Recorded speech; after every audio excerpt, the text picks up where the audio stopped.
daughters into One Punch Man. My oldest daughter. Ah, They don't nice. have no bonnets. They only got like 10 bonnets, but still, it's a Yeah. dope concept, dude. And the fact Yep. that you get, she's not getting the bento gift. box. That's mine, bro. I'm keeping It comes with metal silverware too. I saw that. Yeah, and I no lie, I bought it on site before, as soon as because that's one of those cool things. Just like when I bought the Black Power Naruto headband. Oh, I didn't even like, see that. It was one of those things where I'm like, oh, I need it, and then I knew if I didn't buy it right then and there, it would be gone. Yeah. That is hard to find anymore, and then it's actually the best quality headband I have. I think I got like 3 headbands, and it's got a cushion. It's like a leather bag. It's the best quality. And then with the bonnet, the one I bought is not available anymore.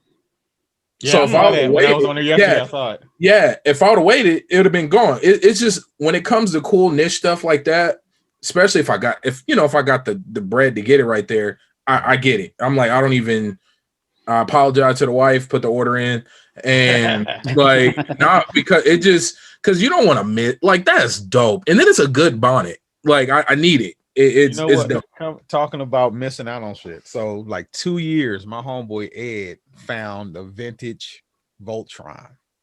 Let the lines come apart for $100. He was like, I can get you one and you can just shoot me the money later on. I was like, I'm thinking I'm in his pockets. Like, nah, don't worry about it, man. That sound the other way. He was like, are you sure? I was like, yeah. So when we went to Arizona a couple of weeks ago, I actually saw it, and it's bigger than I thought it was. And it's all metal.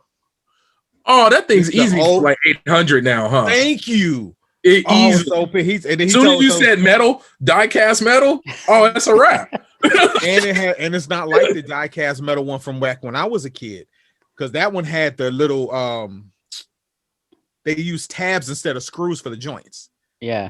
Ooh. This one has like metal, like a band. It's like it's so well put together. Yeah, bro. And it's so detailed. Well, I was kicking myself. I almost took his. To his point, because I'm a huge Warhammer fan, like Warhammer 40K. But the game is expensive as hell. Yes. And I love Space Marines. So I found out that McFarlane actually makes Space Marines. Right? I love McFarlane toys. I usually buy, especially when they on sale. Oh yeah, I pick them up. So it's I actually met him. Yeah, McFarlane. Yeah, Seth. What is his name? It's Seth as well, right? Or Seth McFarlane too? It's not Seth. It's Todd McFarlane. Todd. I met him at the GameStop Expo. He gave me a couple toys and I took some pictures with him. Cool dude. But yeah, man, good quality toys. I need some Spawn stuff from him. Yeah, really. I need to get me some. That's what I don't have. Because I'm hearing rumors that they're remaking that movie. And if that's true, I just, you know what? They need to get an actor and do a Mandalorian. No. Let the actor do the scenes and let Keith David do the voice. Hold on. I'm going to say this about the Spawn movie. With the technology they have right now, and then talking to people in school in the film development class, and the fact that the Mandalorian is being shot in a freaking garage size room. Yep. You know using what video game? It's not even green screen. It's the video game technology. Yeah, Unreal Engine. It's Unreal Engine. Yeah. And I'm like, the things you can do now, dude. These next people that use it correctly, like the Mandalorian uses it, them movies is gonna be off the chain, man. But let me tell you this though, hearing and knowing that I hate the fact that the price of certain things go up. Like okay, video games. You cannot justify. There's nothing you can tell me that'll justify a $70 game. No. And my reasoning is, one, games stop being complete. A complete game from back in the day is nowhere near a complete game today. Also, games are selling on a bigger scale. Mm-hmm. Now every game sells 1 million. But it's like greed now. It's greed now. That's it's greed. Right now. It's greed. Yeah. Well, they'll tell you that it's inflation. Right? Yeah. That's what they'll say. I remember a friend of mine worked for Activision back in the day during the Call of Duty. I think it was Big Red 1 was the Call of Duty that just came out. And I was like, okay, so it must be really expensive to make these games. He was like, yes, it is expensive to make the game. The thing you buy is not that expensive. We go down to Best Buy and order a bunch of Blake DVDs. Right now, that was then. Hopefully, that's not the case today, but then it was. You know, it was just like, so you guys are basically just trying to recoup your money plus. And then let's be honest, how often is Activision, EA, how often are they rebuilding their system, their what is the word I'm looking for, their engine from top to bottom? Wow. Oh, okay. So I'm a big Apex Legends fan, right? I love that game. The game is free, right? Yes. But the microtransactions, the skins, the different little things you can add. Battle Pass, right? At the very least, you're going to spend $10. Easy. So if you want to outfit the entire game the way that you like it, you could easily spend $100 on a free game. Yep. Right. But see that, and again, not feel bad about it. Right. But see, this is the thing, because microtransactions were not made for us. They were made for kids. The reason why I say that is because my son has spent over $200 on Fortnite skins and back bling and all this shit over the course of a year. And now he can't play it. So now he just wasted $200 and now he can't even play Fortnite anymore on the Switch. Wow. And where Activision is smart, which I try to explain stuff to kids, but it's like talking to a wall. When he got the game, I told him, you need to create let's create your Activision account first before you start playing the game. I went to work, came back, he was already playing the game. So now he has a generic account. All that stuff he bought is on a generic account.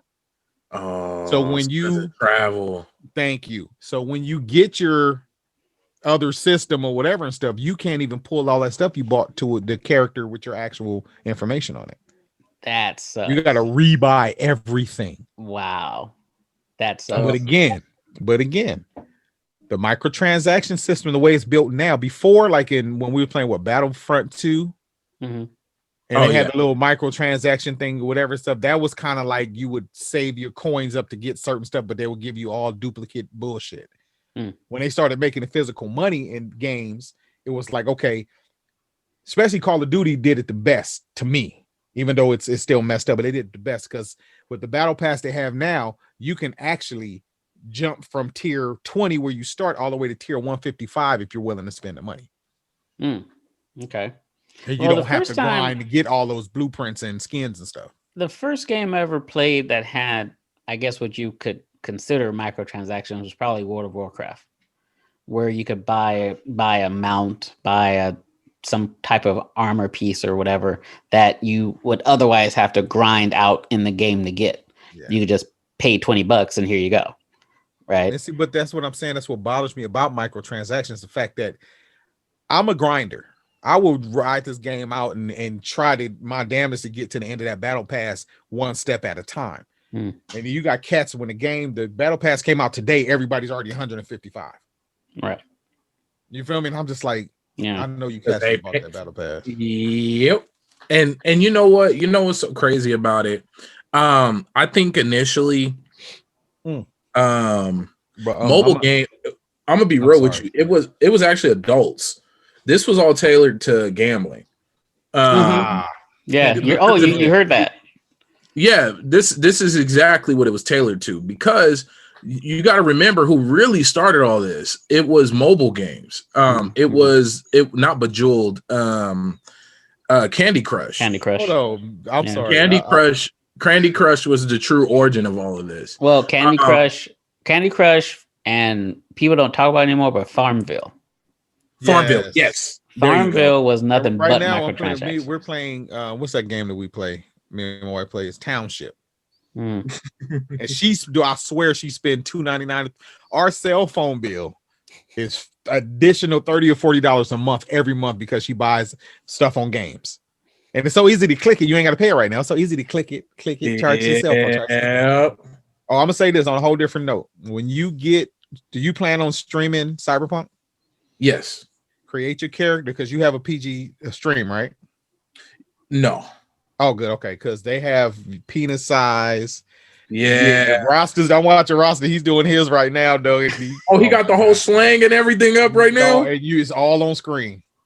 You can make it as big as you want. The girls, you can make their boobs, and you can make the whole character is customizable. Hey, he might. Okay, so I actually warned somebody who went live earlier today because they were in the UK and they had a review copy. They didn't have it on streamer mode because even the audio, like there's legit because you don't want to get any strikes or bans. Mm-hmm. Bro, that DMCA stuff, I get it, I understand. I just what bothers me about it is how intricate Twitch is and how intricate DMCA and Twitch combined is. But yet you can't catch somebody saying the N-word over and over in chat. Exactly. Like that. I'm not mad about the DMCA stuff. That I'm not mad about. You own your music as somebody who creates. I would want to get proper paid for my stuff too. I got it.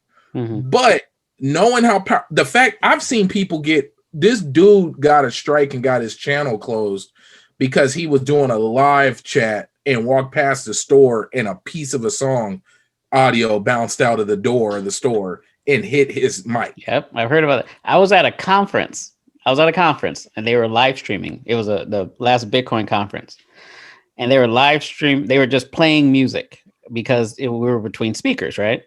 But the live stream was still going, and YouTube shut down the live stream. Yep. Yeah. Oh, what's it called? During Afrotech this year, the DJ was just spinning mixed down songs. Like he wasn't even running any like big like brand hits because it just once again though, I get it. I'm not against it. But it starts getting, what bothers me is you're clearly showing me how powerful your tech is and how much the full scope of it. Like you're proving this to me because it's going live. Like live stuff is being pulled down on on set, like just boom. So why can't you catch when somebody's talking outrageous? When somebody's clearly being harassed, or like the thing that gets me, like, okay, caffeine. I like caffeine, but my problem is that I'm streaming and I have to moderate. So now it turns into a thing of where I'm absolutely running the full show and all the responsibility falls on me. But you got the technology to jump in and say, hey, you're listening to music. Yeah. Like, come on, man. Like how like it's such a weird thing. And then they're so arbitrary with bans and well, like the banning right now is out of hand. It really is. And you can't, they talk about algorithms, and unless you're setting your algorithm to target a specific kind of content, it shouldn't happen as much as it does. Thank you. If this is a person doing it, it shouldn't happen that much, because how many hours of content is uploaded to YouTube every minute? And you're telling me someone's sitting there with a button? No, you program the system to target certain kinds of content. But it's not the system; it's individuals sitting there scrolling through these things and clicking on different stuff and deciding who the hell they want to ban and who they don't. What happened was somebody at corporate programmed an algorithm to target certain words and phrases, because that's the only way you could keep up with this much content. Yeah, and that's what that's the part that absolutely gets me. And like you went out of your way. Johnny, like what? You can chime in at any time, bro. You sitting there quiet. I know. Where Johnny at? Senor Johnny. It's dinner time, yo. I'm so enthralled. Oh, I love Johnny, man. Johnny this dude, the dopest, man. Oh, Johnny, have you met Jason before, haven't you? No, I haven't, but it is Jason, a pleasure. That's my brother Jason. This is my boy Johnny. Hey, Jason, Johnny. That's Baron's Caucasian twin from Canada. Brother from another mother. There you go. But no, Johnny's good people, man. Johnny's good people. I'm just gonna leave it at that. I really dig Johnny. Johnny's a special kind of guy, man. You're making me blush over here, buddy. I can't see you, so I'll have to take your word for it. I'll look into getting a webcam for next time. Don't worry about it. Am I going to have to switch this to speaker view? Why would you do that? Huh? What are you talking about? In the controls for Zoom, you can make it, because right now we're on gallery, so everybody shows up at the same time. Mm-hmm. But you can switch it to speaker view, so only the person talking shows up on screen. Oh, we leave it like this. That's cool. Yeah. I want to be cool. We know Johnny there. Yeah. Senor. Senor. Man, I've known Johnny for a few years now. Almost 3. Yeah, almost 3 years. I remember when I first met you, you used to talk about Johnny. Yeah, man. And then when they finally put a name to the face to a point, because I think I physically seen Johnny twice. The legend. You know, the man, he's a real person. Like, has anyone seen you without your helmet? No. You know? This is the way. Would you like to play a game? Speaking of which, hang on. We got to address that, what you just brought up. Are you guys satisfied with that explanation as to why he doesn't take off his helmet? La la la la la. I haven't seen it. Dude, that was like 3 episodes ago. Where you been? Well, look, man. You know the content creating life. I don't get to watch as much TV as I used to. I really don't. Like, I haven't seen Queen's Gambit. I barely caught up to Attack on Titan. Dude, Queen's Gambit was so good. I'm learning how to play chess. Dude, did you see the stat sheet they put up for like the Netflix effect? Oh yeah. They were like, it's over the term chess has been searched like over 600%. Like it's stupid.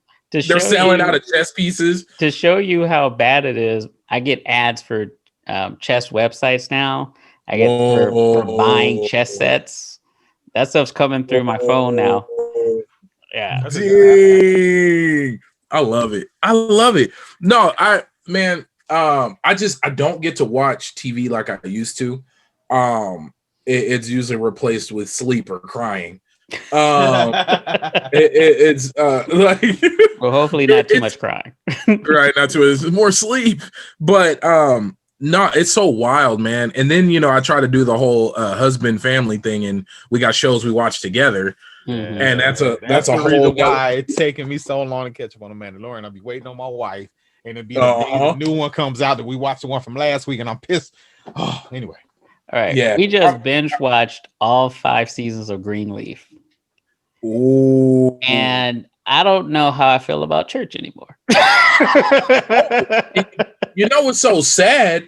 What's so sad about Greenleaf is I try to tell people all the time. I was like, the churches I grew up in weren't too different than that. No. That's the thing. And even she pointed out, she was like, "You're seeing some similarities, aren't you?" I'm like, you know what? No comment. Yeah. I mean, to a T, it's kind of I love how people think it's a drama, and I'm like, nah, that's more of a docuseries. Like that they could slap any church on there, like just put the name down, like boom, boom, boom. When they started talking about getting a jet, I was like, I already know who you're talking about. No, it wasn't. Was it Creflo? Was it Creflo? Yeah. Oh, yeah. Yeah. You gotta be up there in the heavens. God wants me to have that G5. Yeah. Oh man. But see, that's the thing that give me because people try to talk about, like, we grew up with Crenshaw Christmas, so, and people try to say stuff about that. But like I said, I know for a fact that our pastor didn't buy none of the cars. Well, probably later on, but initially, the first Rolls Royce, he got all the members put money together and got him that Rolls Royce. Oh, see. Where I see the other mega church leaders are pulling up, talking about, well, God bless me with the such. He says, yeah, but your name is on that title because you sat there and signed that document. And you put that loan on that car, paid cash with that tithes and offering.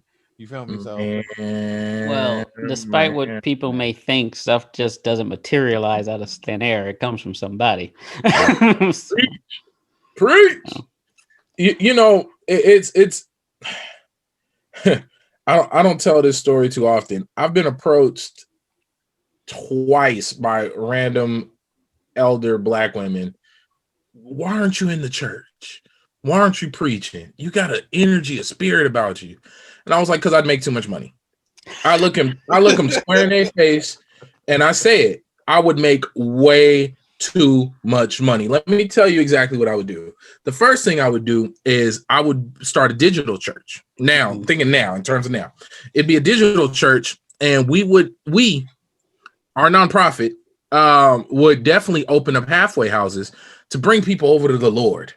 And through those halfway houses that will be funded by all these grocery stores, because I wouldn't have to buy any of the food that feeds these souls that we bring into Christ.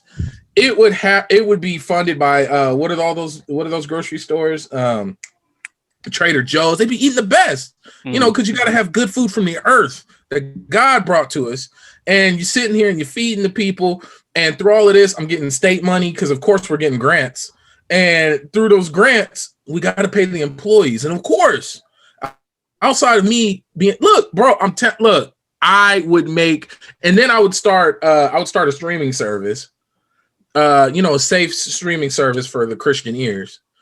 And bro, I can see him now. He have a Christian gaming. Bro, I would kill it.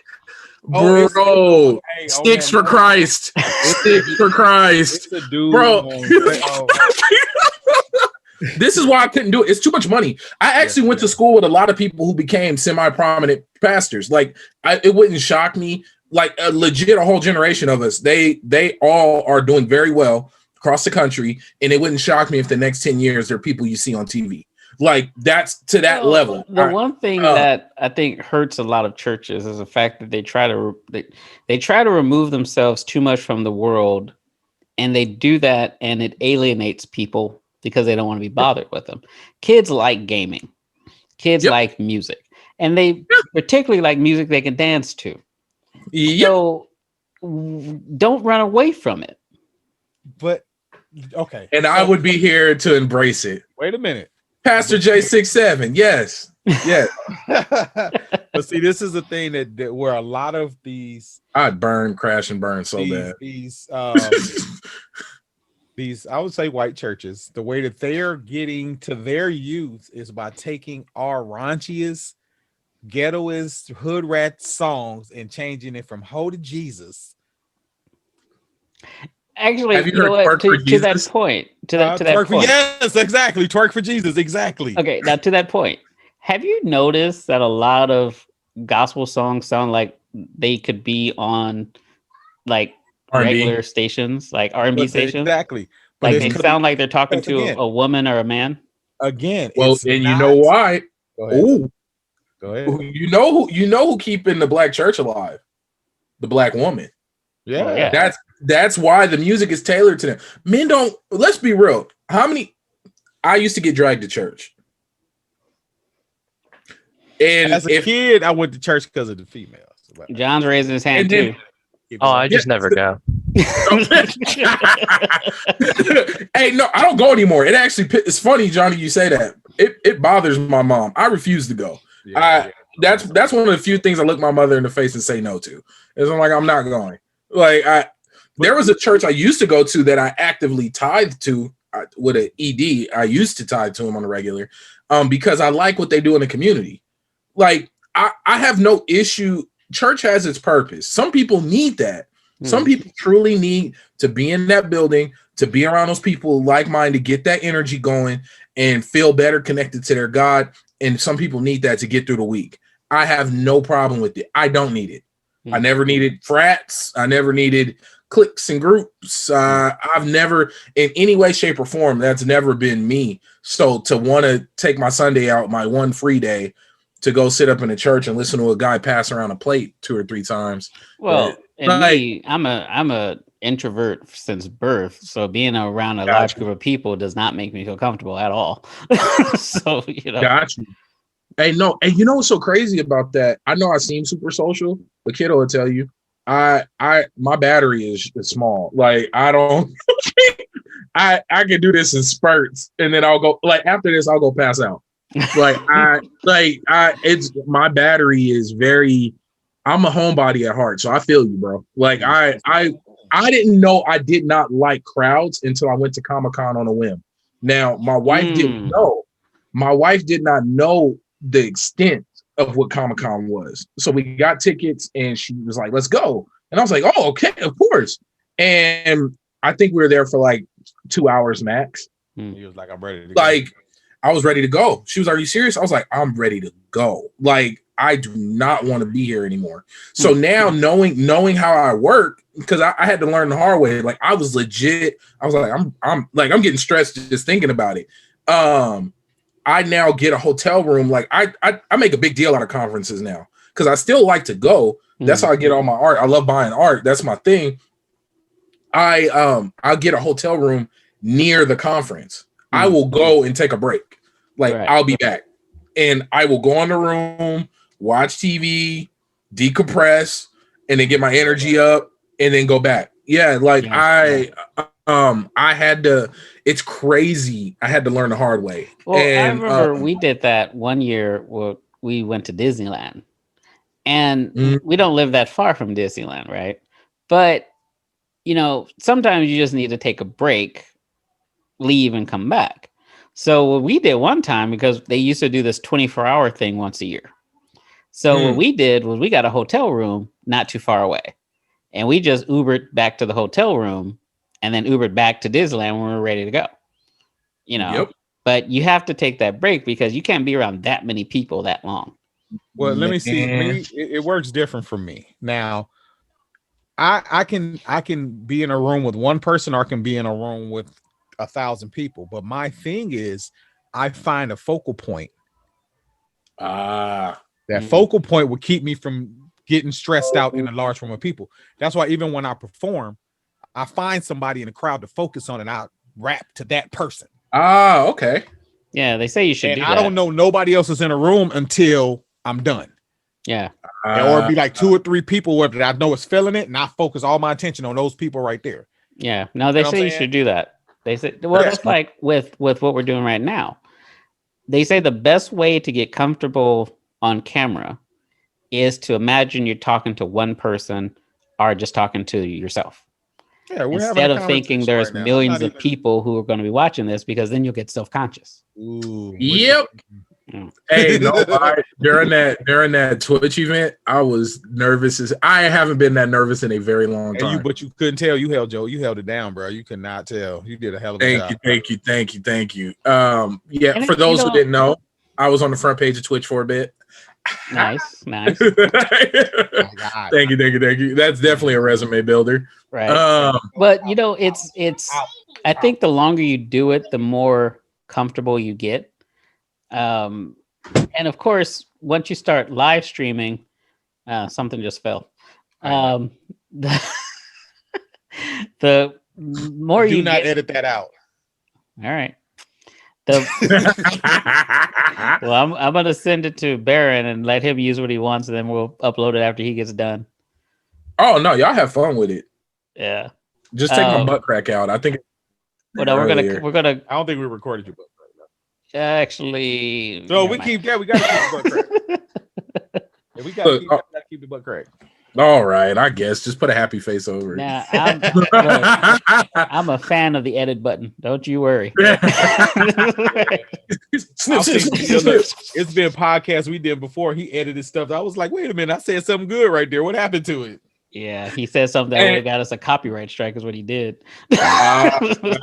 He's all singing perfect harmony, a song like just to a pitch, and it's like, Jesus, he's trying to get his band.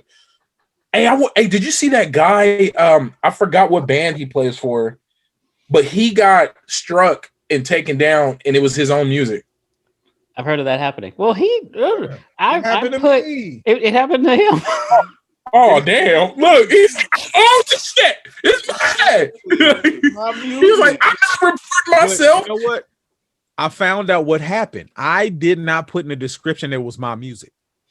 Yes, you have to do that. You have to do I that. didn't put in the And that description happened that to me. I own the rights to the music or anything having to do with my name. I put in the title because it was a Ask a Brother podcast. Mhm. I put the Ask a Brother podcast and I put Ask a Brother about Mr. Doja. Mhm. And then I had the talking about it. And I mean, the whole conversation was about the thing, playing the music or whatever. And I got it straight. So what happened to me? There's a website called Licked. It's LICK D, and you can buy copyrighted music to post in your YouTube channels. And I Okay. think it was like $8 for a song. And they tell you when you post this, make sure you put who owns it, who it is in your description. Yep. And I forgot to do that. And it got copyright strict as soon as I hit publish. But when I went back and upload and put in the description, they took the strike away.